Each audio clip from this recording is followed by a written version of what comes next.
Okay, take two at doing this. So the first time I did this, I forgot to put my mic on. Yeah, and I basically done the whole video only to realize when I look at the playback, there was no sound whatsoever. So unfortunately, I have to do this again, and we're gonna start with the first game of these four games that I'm gonna review. And after I review these four games, I'm gonna jump straight away to the preview of the penultimate weekend of MLS Matchweek and the last weekend of MLS before we get into Decision Day, which is next week. But first of all, DC with a 1-0 win against TFC. This is the third straight 1-0 win that DC United has got in their last three matches. But unlike their previous two, I think this match they probably could have maybe made it 2 or 3-0. And this was a match where they did not just grind their way and just get themselves just over the line to get all 3 points. This was a pretty convincing kind of win for DC United. And like I said, they had a lot of opportunity to potentially make it 2 or 3-0. And they were also pretty lucky or pretty unlucky to not make it 2 to 3-0 with them hitting the post twice in the game. But overall, Rooney, of course, the only goal of this game for DC United. And if you guys haven't seen the Wayne Rooney goal, I encourage you to see that goal, because that goal is hands down the goal of the week.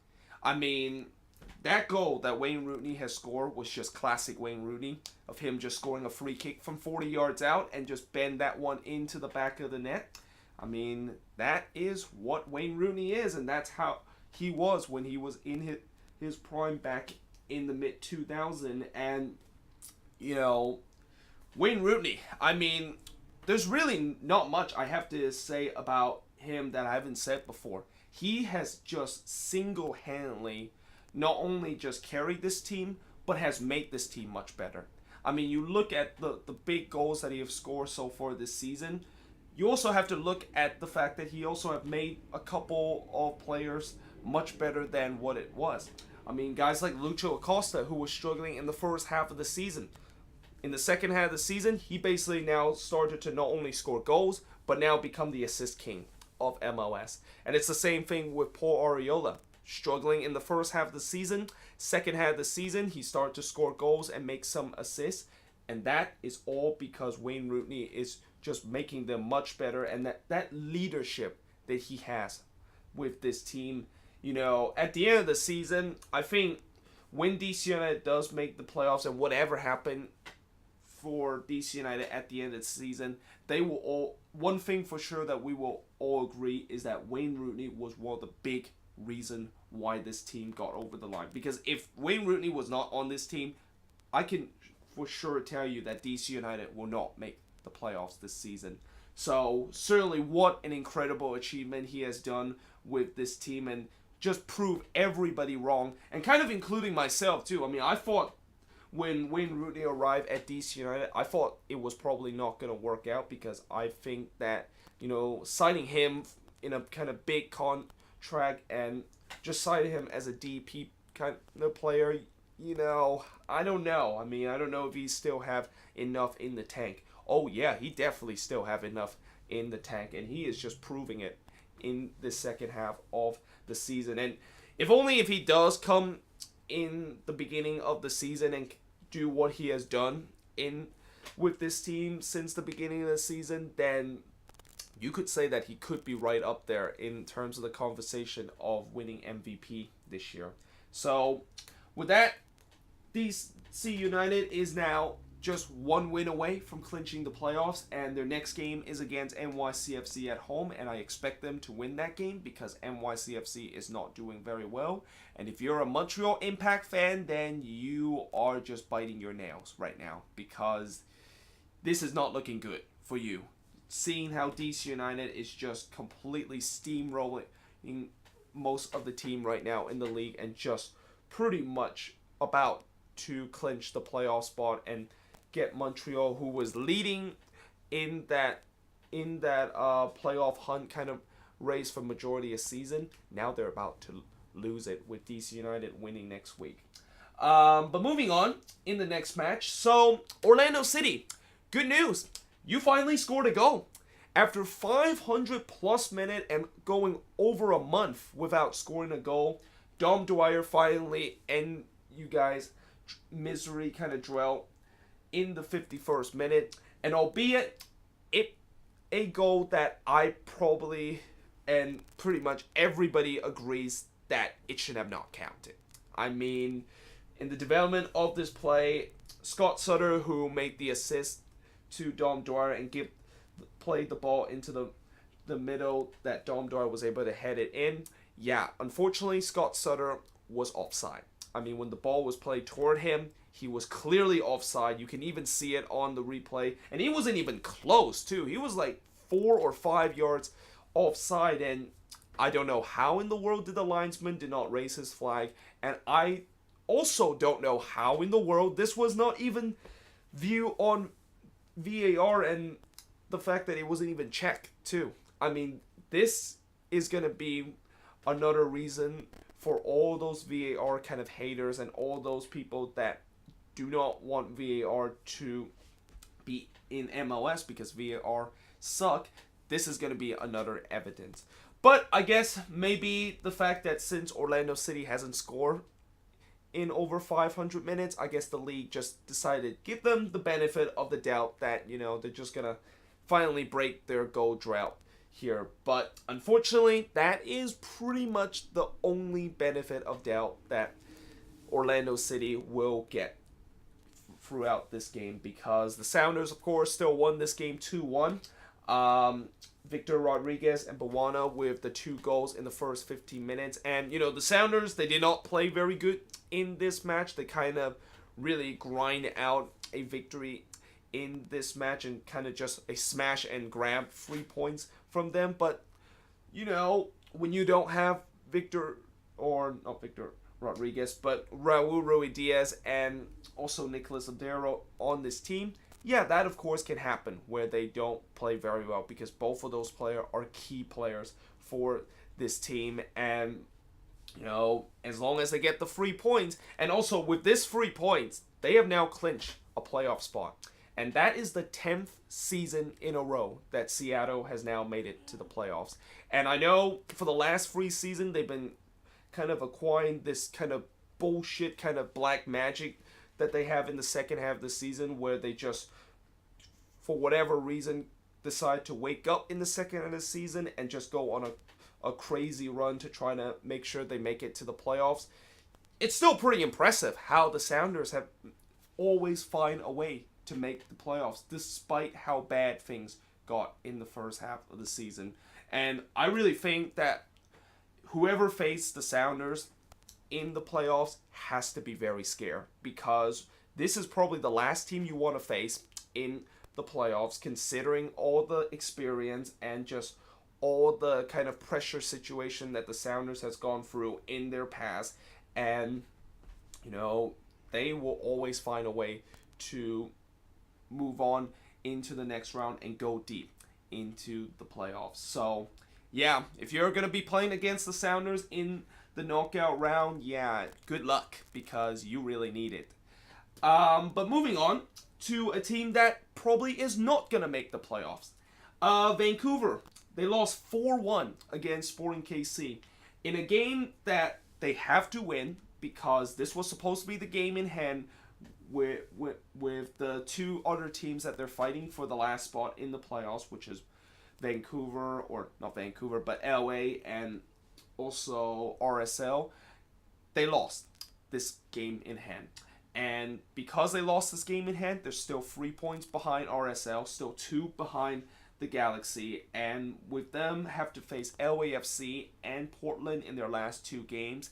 Yeah, you can say that probably is that for Vancouver's hope of making the playoffs. And when you look at this game, even though it ended 4-1, it definitely does not look like a 4-1 kind of resort. I mean, Vancouver were probably the better side for the first 60 minutes, and they were rewarded with the Felipe goal in the 43rd, but they just could not find a way to get that second goal. I mean, they had numerous chances to get that second goal, and they just couldn't find a way to get it. And like the old saying about how when you do not able to get that crucial goal and not put away your chances when you have them against a much inferior team, you are going to get punished. And they got punished badly when Corse scored a sucker punch goal in the 62nd minute. And then when Showery puts Sporting KC up 2-1 in the 82nd minute, Vancouver basically just quit. I mean, they pretty much just completely collapsed. The floodgates was open. Showery, of course, got another one late in the game. Busio even got a goal in this game. And that is now the second time in 3 weeks we have seen a 16-year-old score a goal in MLS. I mean, a couple of weeks ago, we saw George Bello scoring a goal for Atlanta United, and he was a 16-year-old. Now we have Gianluca Busio scoring here. And he actually tried his best to miss this one, because when he's trying to tap this one in, he almost got it completely wrong, though. But still, it is a goal for him, and it certainly is a moment that he'll never forget. And right now, when you look at this league and you look at how many times this season we have seen teams that has scored, or seen players that has score when they're only like 16 or 17 or 18-year-old, yeah, that is just incredible. It's something that we have never seen before. And speaking of something that we have not seen before, I forgot to mention about this game, and I'm just going to quickly go back to this game because I almost forgot to mention this, but Orlando City have now conceded the most goal in MLS history. And I know that is something that we have not seen before, because they just broke the record that Minnesota did last year when Minnesota conceded 70. But it's just the fact that another thing that we have not seen ever before is the amount of goals that have scored this season. I mean, there has been just so many goals scored this season. I think we have now had the most goal ever scored in MLS, and I think that record was broke a couple of months ago. But the goals per game average, which I think it was 3.2 that we're at right now, is just something that we have not seen in the league since the early 2000 and in the early part of this league. And I guess with so many goal scoring in a game, I guess that's probably good for the neutral and also for casual soccer fans, because, you know, when they go to watch a soccer match, they expect to see goals. Goals is what makes the game interesting. However, that also means that MLS is clearly a league that is not really caring about defense, and also the tactics that the league has implemented by most of these teams are kind of very inept. I mean, when you are a team that keeps conceding so many goals, and when you see games that have so many goals, then you know that the manager probably did not use his tactics kind of correctly in terms of trying to make it balance. And I think what I'm trying to say is that it kind of creates a little bit of unbalance in this league, of how this league is just focused so much in terms of attacking wise, that defending wise, you know, if this continues, then a couple years from now, defending is pretty much a thing in the past. And I don't want that to be what this league is going to be about, because I want to see that teams still care about defense.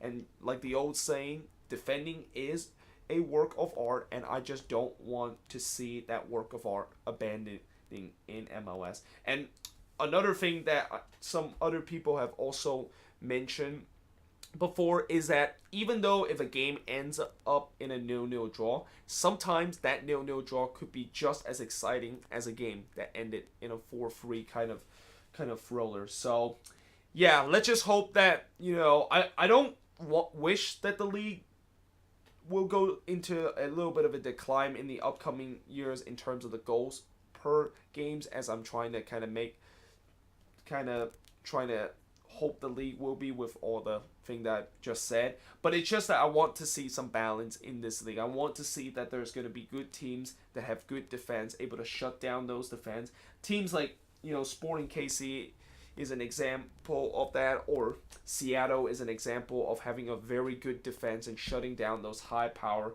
attack. And also you will also see see some teams that like Atlanta that score goals for fun and just, you know, have those kind of high power kind of attack, and just want to see the balance in terms of this league.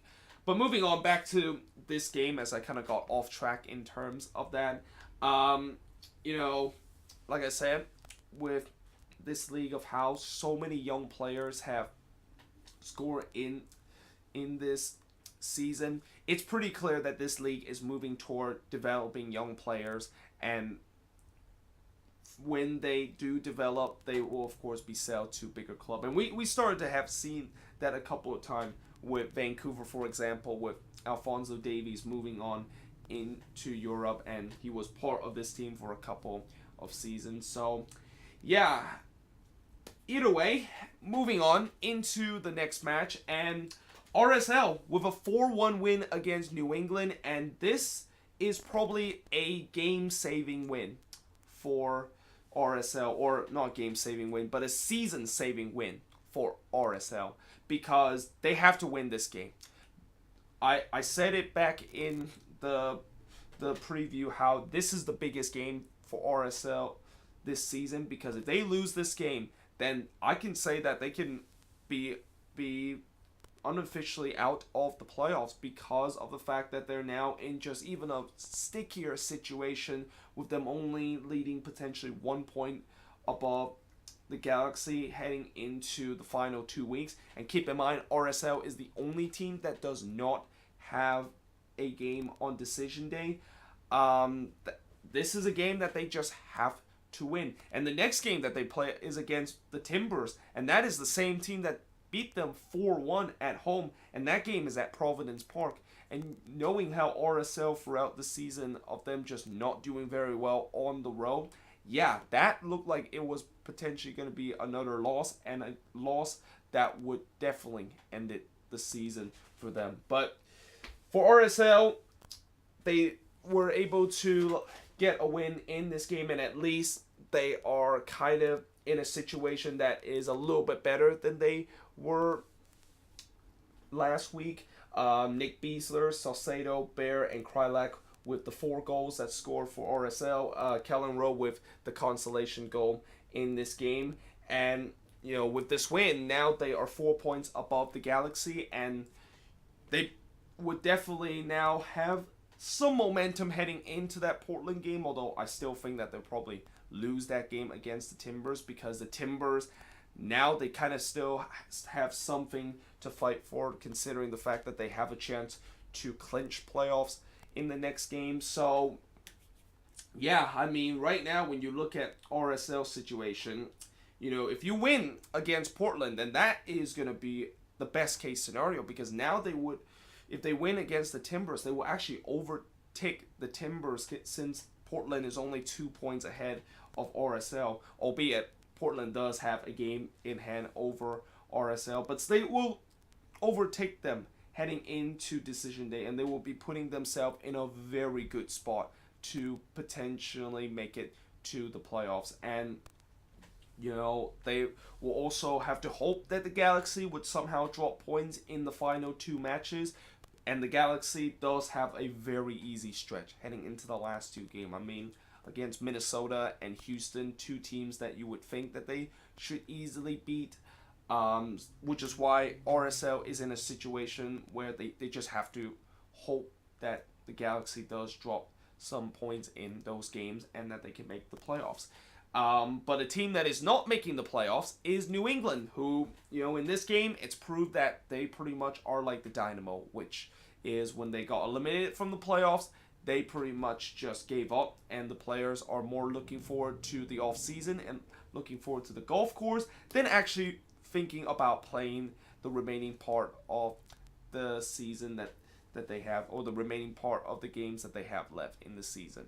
But yeah, either way, that is pretty much it for the preview of this game, or not the preview, but the review of these 4 games. Let me know in the comments below, what do you think of these 4 games? And yeah, hope you guys enjoyed this video, and I will see you guys next time.